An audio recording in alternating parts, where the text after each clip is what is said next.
Well, chapter 1 from the Mark of Athena.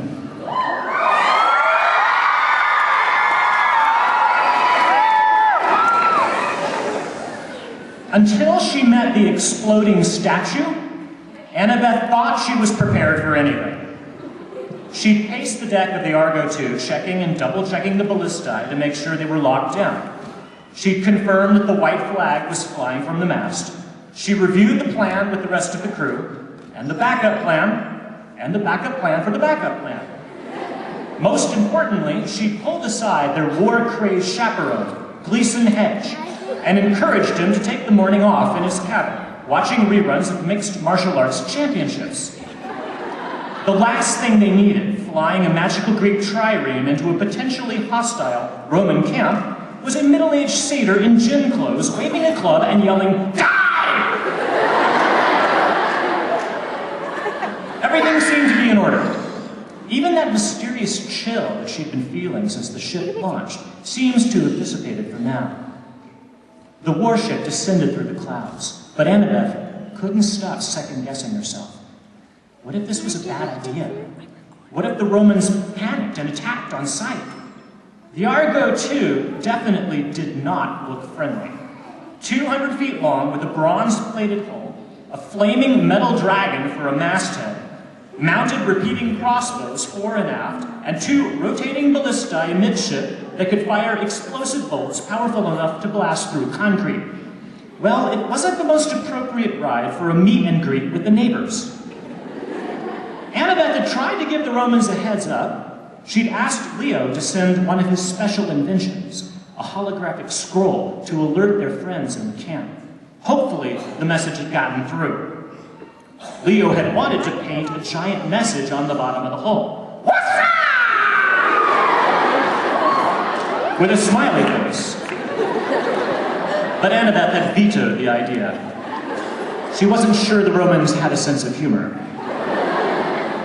Too late to turn back now. The clouds broke around their hull, revealing the gold and green carpet of the Oakland Hills below them.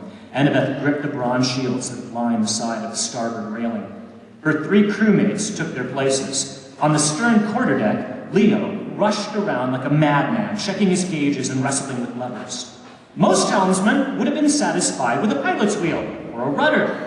Leo had installed a keyboard, a monitor, aviation controls from a Learjet, a dubstep soundboard, and motion control sensors from a Nintendo Wii. He could turn the ship by pulling the throttle, fire weapons by sampling an album, or he could raise the sails by shaking his Wii controllers really fast. Even by demigod standards, Leo was seriously ADHD. Piper paced back and forth between the main mast and the ballistae, practicing her lines. "Lower your weapons," she murmured. "We just want to talk." Her charm speak was so powerful, the words flowed over Annabeth, filling her with the desire to drop her dagger and have a nice long chat. For a child of Aphrodite, Piper tried really hard to play down her beauty. Today she was wearing tattered jeans, torn sneakers, and a white tank top with pink Hello Kitty designs. Maybe a joke, though Annabeth could never be sure with Piper.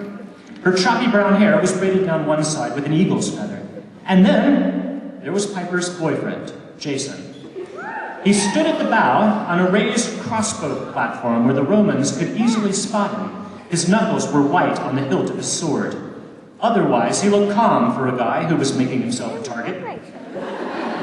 Over his jeans and his orange Campacla t-shirt, he donned a toga and a purple cloak, the symbols of his old rank as praetor.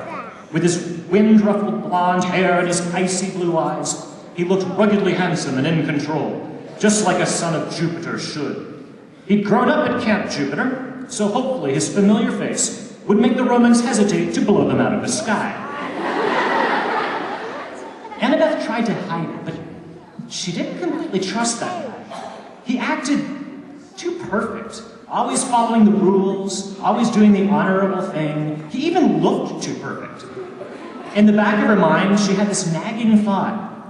What if this is a trick and he betrays us? What if we sail into Camp Jupiter and he says, "Hey, Romans, check out these prisoners and this cool ship I brought you." Annabeth didn't think that would happen. Still, she couldn't look at him without getting a bitter taste in her mouth. He'd been part of Hera's forced exchange program between the two camps. Without warning, Hera had plucked up Percy Jackson, Annabeth's boyfriend, wiped his memory, and sent him to the Roman camp. In exchange, the Greeks got Jason. That wasn't Jason's fault, but every time Annabeth saw him, she remembered how much she missed Percy. Percy, who might be below them somewhere right now. Oh, gods.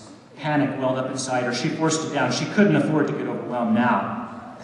I'm a child of Athena, she told herself. I have to stick to my plan and not get distracted.